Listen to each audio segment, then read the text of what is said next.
नमस्कार। चलिए आज उन सीक्रेट रूल्स को समझते हैं जो हमारे चारों तरफ की हर हिलती डुलती चीज को कंट्रोल करते हैं।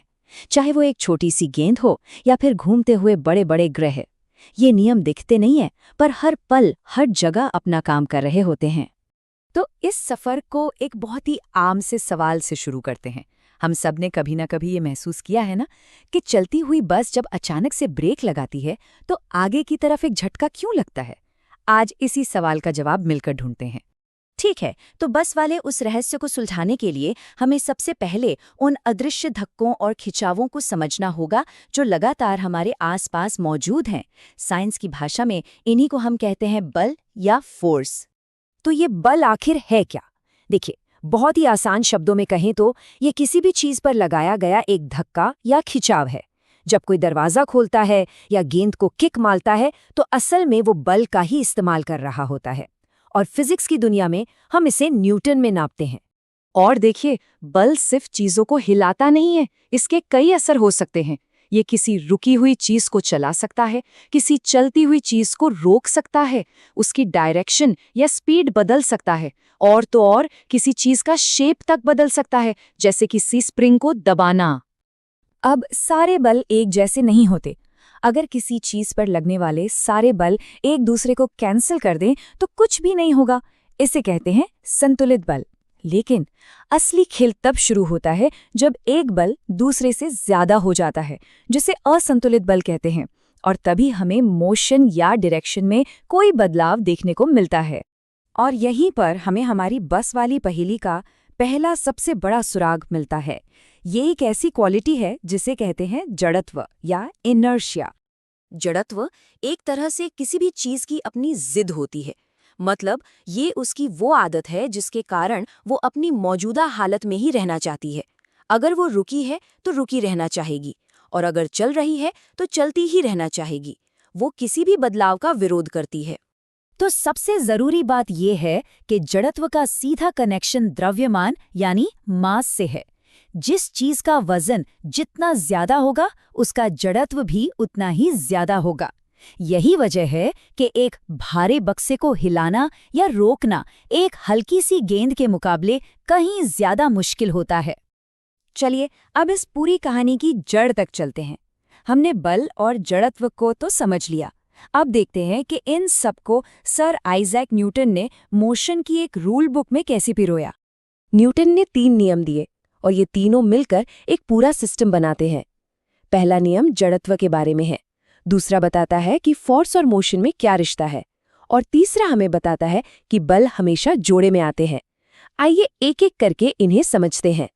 पहला नियम बिल्कुल वही बात कहता है जिसके बारे में हम अभी बात कर रहे थे, इसीलिए इसे जड़त्व का नियम भी कहते हैं।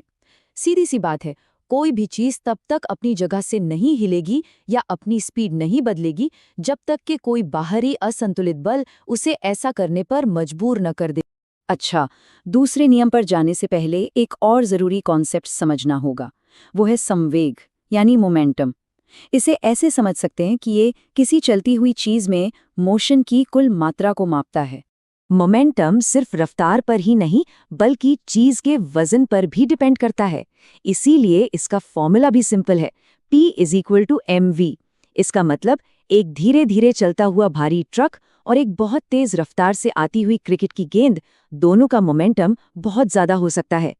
तो न्यूटन का दूसरा नियम कहता है कि किसी चीज के मोमेंटम में बदलाव की जो रफ्तार है वो उस पर लगाए गए असंतुलित बल के बराबर होती है। मतलब जितना ज्यादा जोर लगाएंगे उतनी ही तेजी से उसकी गति बदलेगी।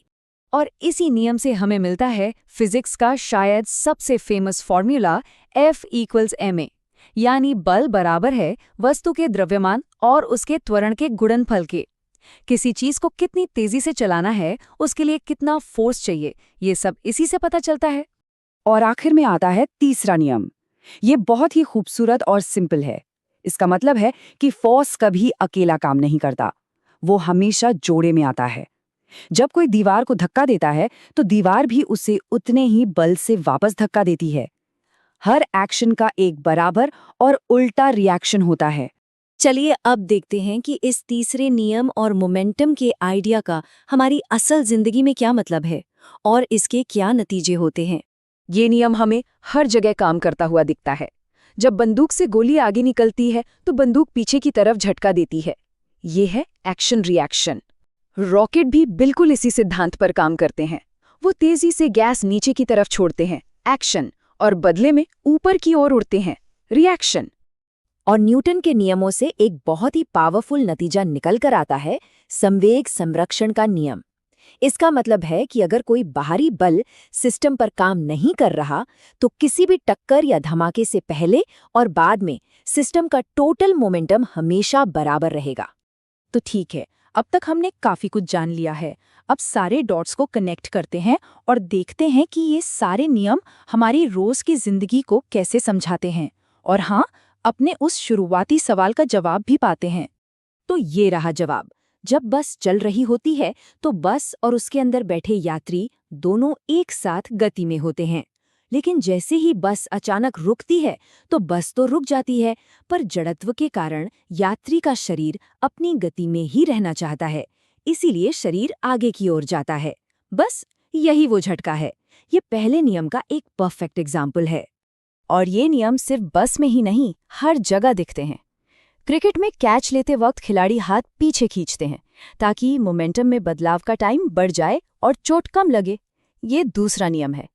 कारों में सीट बेल्ट भी हमें इसी जड़त्व के असर से बचाने के लिए होते हैं। तो अब हम जानते हैं कि बल और गति काम कैसे करते हैं, लेकिन ये सब हमें एक आखिरी सोचने वाले सवाल पर छोड़ जाता है। अगर हर एक्शन के लिए एक बराबर और ऑपोजिट रिएक्शन होता है तो फिर वो दोनों एक दूसरे को कैंसिल क्यों नहीं कर देते? और आखिर कोई भी चीज़ अपनी जगह से हिलती कैसे है? जरा सोचिएगा इस बारे में।